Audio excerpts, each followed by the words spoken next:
الحمد لله الذي رفع السماء بغير عماد وبسط الأرض فراشا وخلق لها الأوتاد اما بعد۔ آج کے اس اہم درس میں 4 مباحث کو محل گفتگو بنائیں گے۔ مبحث اول تراویح کے متعلق اہل سنت والجماعت کا موقف۔ مبحث ثانی 20 رکعت تراویح کا ثبوت۔ مبحث ثالث 20 رکعت تراویح والی احادیث کی اسنادی حیثیت۔ مبحث رابع کیا 8 رکعت کو تراویح کہنا صحیح ہے یا نہیں۔ آتے ہیں مبحث اول کی طرف، یعنی تراویح کے متعلق اہل سنت والجماعت کا موقف۔ اہل سنت والجماعت کا دعویٰ اور موقف یہ ہے کہ 20 رکعت تراویح محمد عربی صلی اللہ علیہ وسلم سے باجماعت اور بے جماعت دونوں طرح ثابت ہے۔ البتہ امت پہ فرض نہ ہو جائے اس خوف کی بنا صرف 3 راتیں جناب رسول اللہ صلی اللہ علیہ وسلم نے جماعت کے ساتھ تراویح پڑھائی ہیں، جیسے کہ سنن ابی داؤد جلد 1 صفحہ 202، سنن نسائی جلد 1 صفحہ 238، سنن ترمذی جلد 1 صفحہ 166 پہ موجود حدیث ابی ذر رضی اللہ تعالیٰ عنہ سے یہی کچھ معلوم ہو رہا ہے۔ لیکن پھر خلیفہ راشد حضرت عمر رضی اللہ تعالیٰ عنہ کے دور میں آپ رضی اللہ تعالیٰ عنہ کے حکم سے 20 رکعت تراویح پڑھانے پہ اجماع و اتفاق ہو گیا۔ دور صحابہ کرام سے لے کر آج تک حرمین شریفین میں 20 رکعت پڑھانے کا عمل جاری و ساری ہے، اور اس موضوع پر مدینہ منورہ کے قاضی ہائی کورٹ اور مسجد نبوی کے مدرس شیخ عطیہ محمد سالم رحمہ اللہ نے بنام التراویح اکثر من 1000 عام سے ایک علمی و تحقیقی کتاب لکھی ہے۔ اس کتاب میں شیخ عطیہ محمد سالم رحمہ اللہ نے 20 رکعت تراویح پر عہد نبوی سے لے کر اپنے دور تک کے آثار و دلائل کو پیش کیا ہے کہ نبی کریم صلی اللہ علیہ وسلم کے عہد سے لے کر موجودہ دور تک مسجد نبوی میں 20 رکعت تراویح ہی ادا کی جاتی رہی ہیں۔ جو حضرات 8 رکعت تراویح کے قائل و فاعل ہیں، اس کتاب میں ان کا مفصل رد موجود ہے، اور 20 رکعت کو سنت بتایا گیا ہے۔ یاد رہے شیخ عطیہ محمد سالم کوئی عجمی عالم دین نہیں، بلکہ یہ مسجد نبوی کے مدرس اور مدینہ منورہ کے چیف جسٹس تھے۔ آج کل اس کتاب کا ترجمہ بھی مارکیٹ میں دستیاب ہے۔ استاد دارالعلوم دیوبند مولانا محمد عارف جمیل قاسمی مبارک پوری صاحب نے مذکورہ عربی کتاب کا اردو میں ترجمہ کیا ہے، جس کا نام ہے مسجد نبوی میں تراویح عہد بعہد۔ اعتدال پسند غیر مقلدین حضرات کے لیے اس کتاب کا مطالعہ بہت ہی مفید ہے۔ جو حضرات 8 رکعت تراویح پڑھ کر مسجد میں سب سے الگ ہو جاتے ہیں، ان کی اصلاح کے لیے یہ کتاب انتہائی مفید ہے، لیکن متشدد کا کوئی علاج نہیں۔ تراویح کے مسئلے میں غیر مقلدین پوری امت کے برخلاف موقف کو اپنائے ہوئے ہیں، بلکہ بعض غیر مقلدین تو 20 رکعت تراویح کو بدعت عمری تک بھی کہہ جاتے ہیں۔ مبحث ثانی 20 رکعت تراویح کا ثبوت۔ دلیل اول ان ابن عباس رضی اللہ تعالی عنہ ان رسول اللہ صلی اللہ علیہ وسلم كان يصلي في رمضان 20 ركعة والوتر۔ ابن عباس رضی اللہ تعالیٰ عنہ فرماتے ہیں کہ رسول اللہ صلی اللہ علیہ وسلم رمضان شریف میں 20 رکعت تراویح اور وتر پڑھتے تھے۔ دیکھیں مصنف ابن ابی شیبہ جلد 5 صفحہ 225۔ دلیل دوم عن جابر بن عبد الله قال خرج النبي صلى الله عليه وسلم ذات ليلة في رمضان فصلى بالناس 24 ركعة تاریخ جرجان صفحہ 275.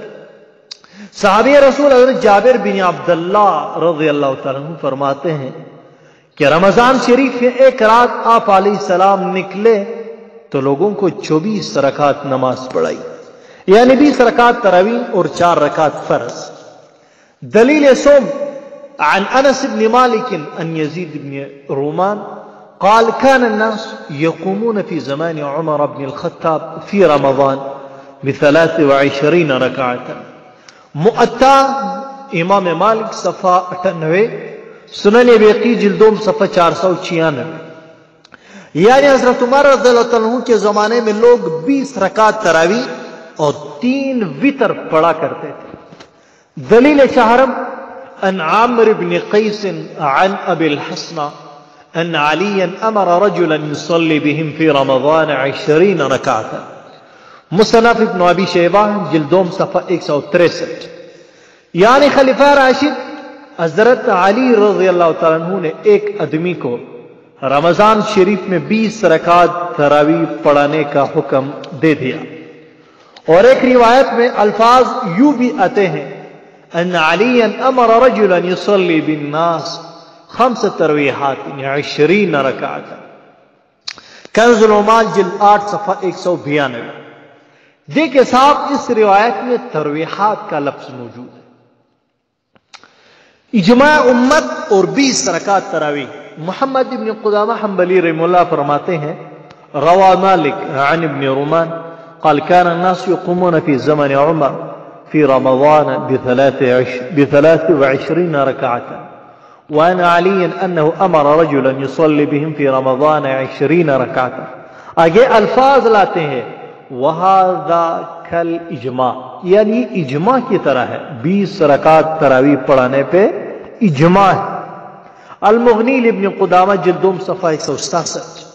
اسی طرح سلطان المحدثین مولا علی قاری حنفی رحمہ اللہ فرماتے ہیں اجمع الصحابۃ علی ان التراویح 20 رکعۃ.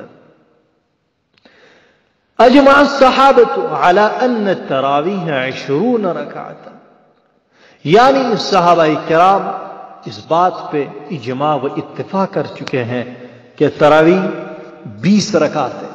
مرقات المفاتیح جلد 3 صفحہ 194. مبحث ثالث 20 رکعت والی احادیث کی اسنادی حیثیت. 20 رکعت تراویح کی جتنی احادیث ہیں غیر مقلدین اس پر اعتراض کرتے ہیں کہ یہ احادیث سندن ضعیف ہے، لہذا یہ روایات و احادیث قابل عمل نہیں. دیکھیے غیر مقلدین کا یہ دعویٰ سراسر جھوٹ پر مبنی ہے. 20 رکعت تراویح کی احادیث سندن و متنن صحیح ہے، لیکن آج ہم اس کی تفصیلی سندی بحث میں پڑھنے کے بجائے ایک مفید قاعدے کو بطور جواب ذکر کریں گے.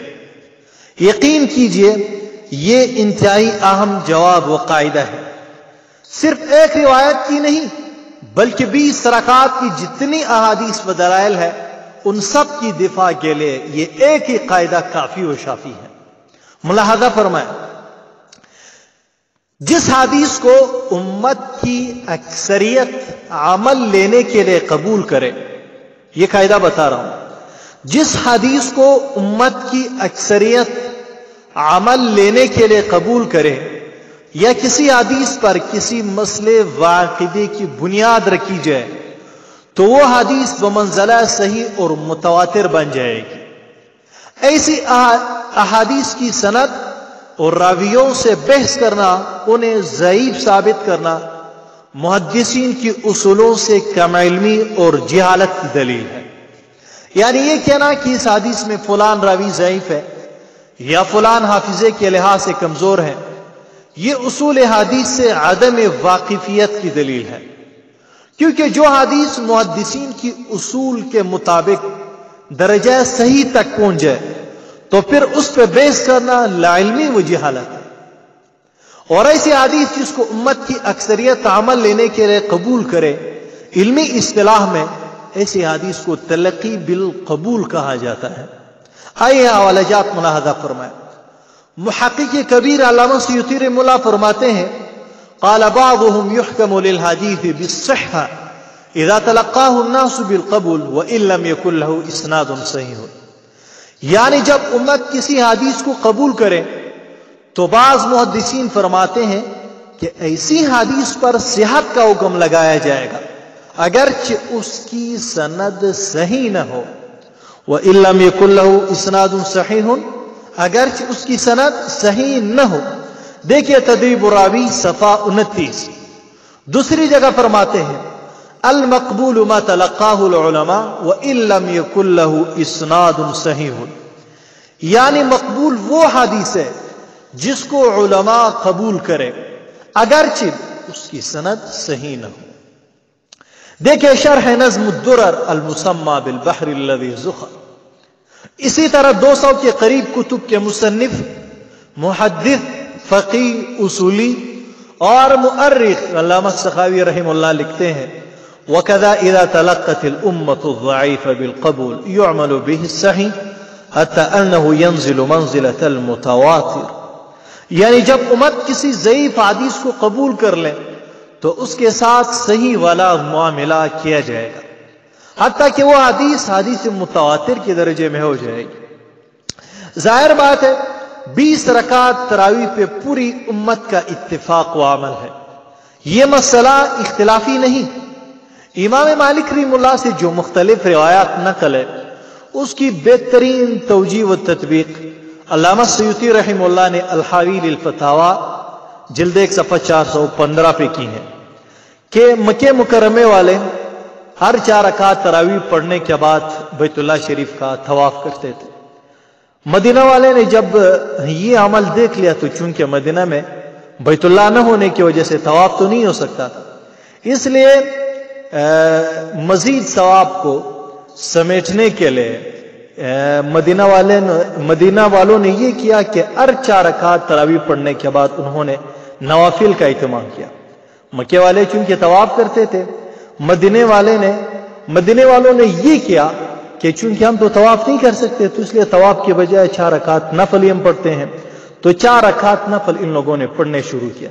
تو اس لیے بعض حضرات نے ان نوافل کو تراویح میں شمار کیا تو کہہ دیا کہ مدینے والے یعنی امام مالک رحمہ اللہ کے متبعین 40 رکعت تراویح پڑھتے ہیں. 40 تو یعنی اصل تراویح تو نہیں تھے، 40 میں 20 رکعت تراویح بنتے تھے اور 20 نوافل، اس لیے انہوں نے اس کو 40 رکعت تراویح میں شمار کیا اور بعض نے 36 رکعت شمار کیے ہیں. بہرحال تراویح چاروں ائمہ کے نزدیک 20 ہی ہے، لہذا 20 رکعت تراویح والی روایات پہ بحث کرنا، ان روایات کی راویوں کی تضعیف ثابت کرنا کم عقلی اور جہالت ہے. بلکہ 20 رکعت والی ساری احادیث محدثین کے اصول اور قانون کے مطابق اعلیٰ درجے کی صحیح احادیث ہے. مبحث رابع، کیا 8 رکعت کو تراویح کہنا صحیح ہے یا نہیں؟ کنز العمال صفحہ 192 جلد 8 پہ حدیث ہے ان علیاً امر رجلا ان یصلی بالناس 5 تراویحات 20 رکعتا.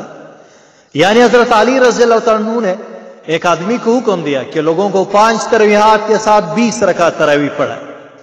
یاد رکھیں تراویح جمع ہے تراویحات کی، اور تراویح اس وقفے کو کہا جاتا ہے جو 4 رکعت پڑھنے کے بعد کیا جاتا ہے، اور جمع کی کم از کم مقدار 3 ہے. تو اس لحاظ سے 3 تراویحیں 12 رکعت بنتے ہیں. 12 رکعت سے کم کو تراویح کہنا ازروی اللغت و شرع دونوں باطل ہے. مذکورہ بالا روایت میں 5 تراویحات یعنی 5 تراویحات کا لفظ جو آیا، اسے کون سے 5 تراویحات مراد ہیں؟ آئیے سمجھے. پہلی 4 رکعت پڑھنے کے بعد وقفہ، یہ 1 تراویح ہوا. پھر 8 رکعت کے بعد وقفہ، یہ 2 تراویح ہو گئے.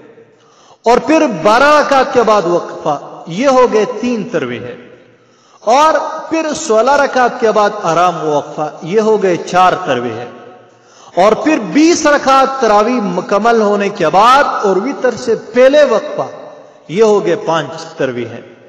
لہذا مذکورہ بالا روایت سے پتہ چلا کہ 4 رکعت پڑھنے کے بعد آرام اور وقفہ کرنے کو ترویحہ کہا جاتا ہے، جبکہ غیر مقلدین 8 رکعت پڑھتے ہیں اور 8 رکعت میں صرف ایک ترویحہ آتا ہے، یعنی پہلی 4 رکعت پڑھنے کے بعد۔ تو غیر مقلدین ترویحہ تو پڑھتے ہیں لیکن تراویح نہیں، اور اگر 8 رکعت پڑھنے کے بعد اور وتر پڑھنے سے پہلے وقفہ و آرام کر لے تو بھی تراویح نہیں بلکہ ترویحاتین ہو گئے، کیونکہ تراویح کا اطلاق کم از کم 12 رکعت پہ ہوتا ہے، اس سے کم پہ نہیں ہوتا۔